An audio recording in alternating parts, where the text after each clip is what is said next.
Môre sê, ek vind myself nog steeds in Matteus 5 in vers 7 vandag, wat gaan oor die saligsprekinge van Jesus, en dis waar hy begin preek het, waar hy die bergrede gepreek het, the Sermon on the Mount. En vers 5 dis die vierde saligspreking, en dit sê geseënd of gesalig is die wat barmhartig is, want aan hulle sal barmhartigheid bewys word. Nou, die woord barmhartig is iets wat ons nie verskriklik baie meer gebruik in Afrikaans nie. 'n ander betekenis nie, ander woorde met dieselfde betekenis sal wees om genade te hê of om te vergewe. En mens dink noodwendig aan die barmhartige Samaritaan as jy nou in 'n Bybelse konteks daaroor dink. En dis 'n man wat goed was teenoor 'n vreemdeling wat hy glad nie geken het nie. En hy die vreemdeling soveel gehelp as wat hy kon. So daar is ook 'n interessante gelykenis om eendag dalk oor te gesels. Maar as jy ook gaan kyk na die Bybelse konteks van om barmhartig te wees, veral in die Nuwe Testament, dan is daar twee ander skrifgedeeltes wat ons vinnig gaan saamlees, is Matteus 6:14 en Lukas 6, so van vers 36 af, so 2 of 3 verse, so ek kan maar net saam volg, dis baie, baie interessant.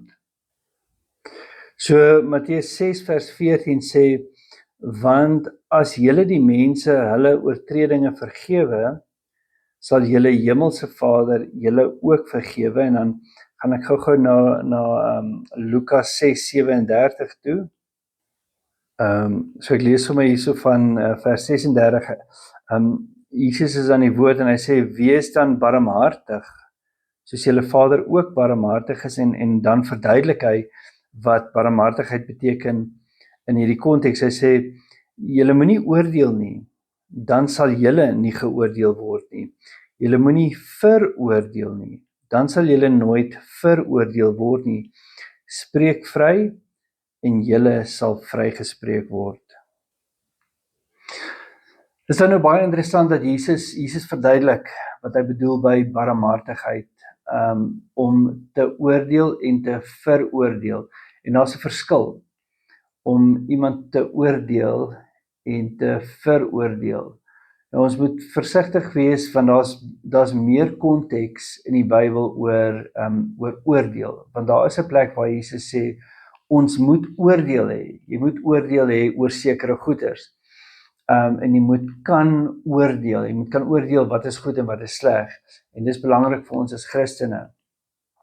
Maar dan kom hy by die veroordeel gedeelte. En die veroordeel beteken om, as jy praat van iemand was in 'n ongeluk of iemand het verongeluk, daai voorsetsel ver, het meestal te doen met die dood.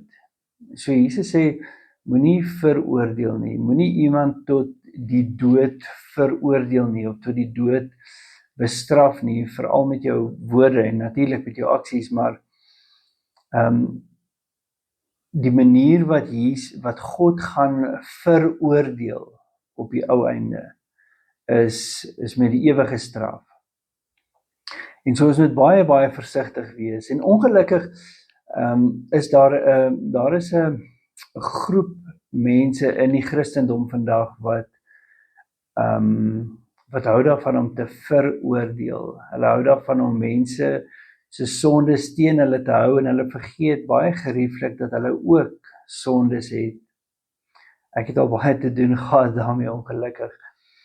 En mense is vinnig om te veroordeel en sê maar jou sondes veroorsaak dat jy nie 'n werklike Christen is nie.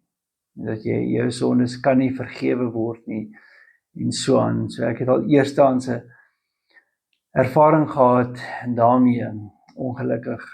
Maar dis nie waar nie. Die Here is baie duidelik in hierdie skrifte, en hy sê dat ons moenie oordeel nie, en ons moenie veroordeel nie. Want dan sal ons dan sal ons nie geoordeel en veroordeel word nie. En sy veroordeling is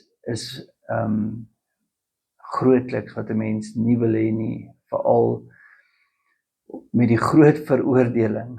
So hierdie reeksie wat ek titel Genade het baie te doen daarmee dat ek nie veroordeel wil word oor my sondes nie.